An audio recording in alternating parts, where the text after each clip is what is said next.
Hey guys, welcome back to Slow Travel Chronicles. My name is Stephanie.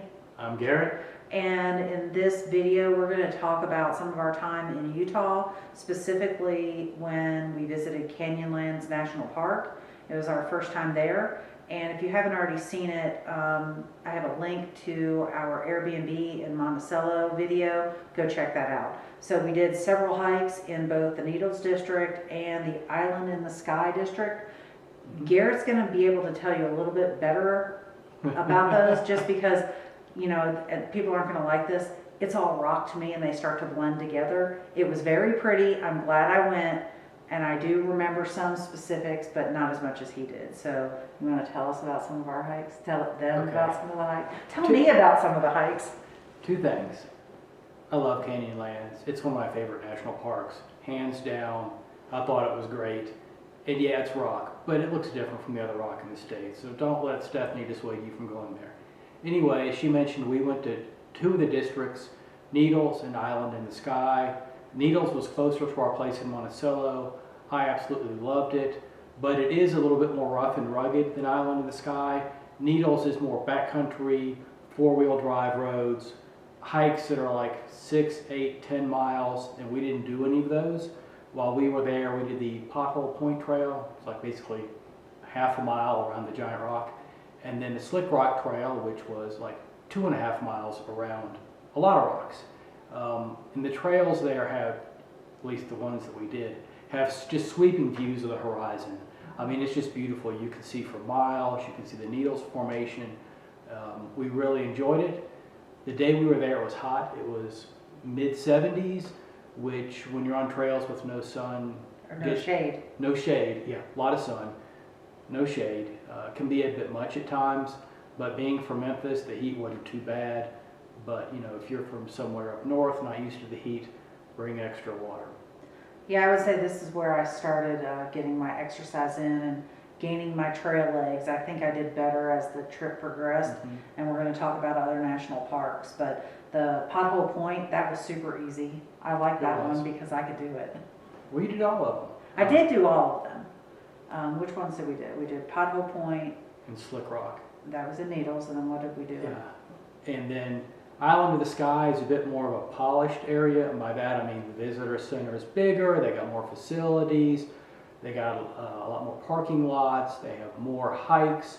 We did the Grandview Trail, White Rim Trail, Upheaval Dome, and then we stopped at the Green River Overlook in Mesa Arch.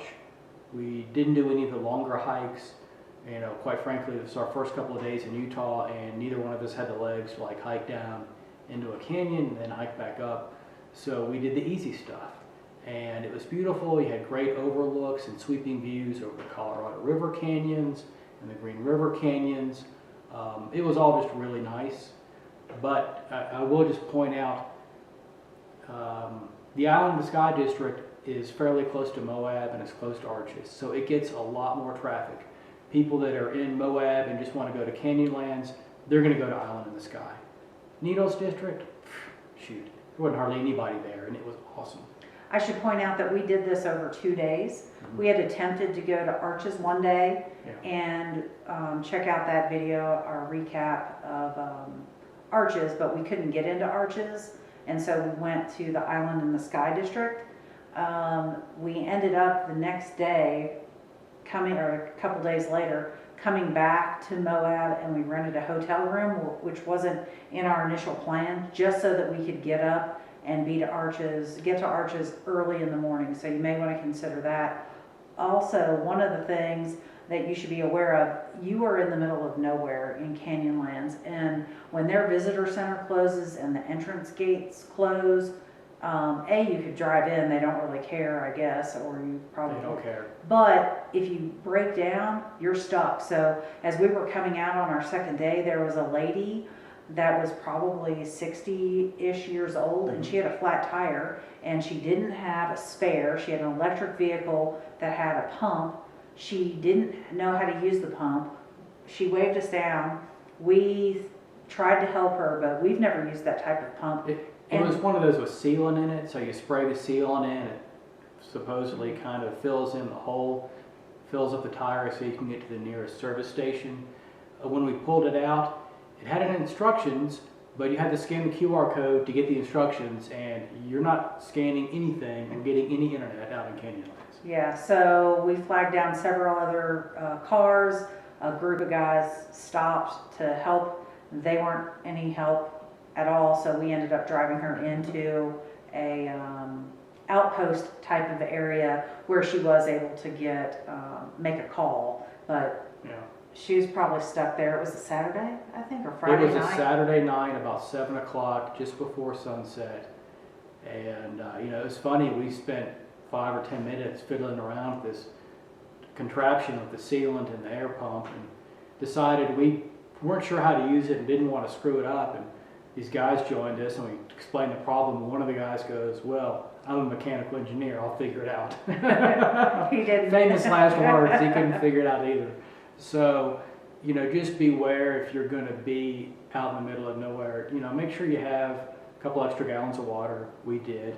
Make sure you have a spare tire, or you know how to use whatever contraption you've got to inflate your tire, because a tow bill out there may take a day or two. It will be expensive, and this poor lady on a Saturday night, the stuff in Utah, it's not really open on Sundays. Mm-hmm. In Memphis, everything's open on Sunday.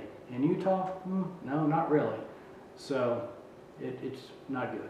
Yeah, so the other thing, I think, and I should have looked this up before the video, but I'll put it in the description if I'm wrong. I believe the cost to get in was $25 per vehicle, and that was a pass good for 7 days. We had a national parks pass, and based on all of the parks that we went to in Utah, it was definitely worth the $80 for a national parks pass. So consider that, and definitely would go back. And in hindsight, I would say I would call Canyonlands a mix-up of Grand Canyons and the Badlands. That's how I kind of view it. Okay.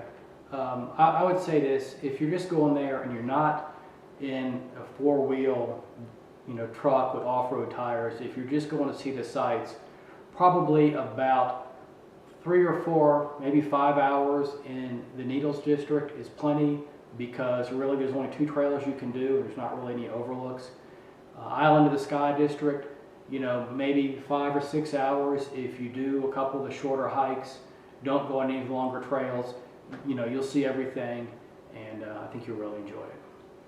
Well, we hope you liked this video on Canyonlands. Stay tuned for the other videos in the series. We're going to recap Arches, Capitol Reef, Bryce, and Zion. We loved all of them, some more than others, and we'll see you next time. Bye.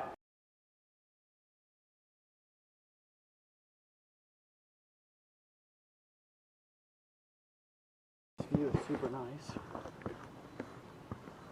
This view is super nice. Garrett will get close to the edge. I will not.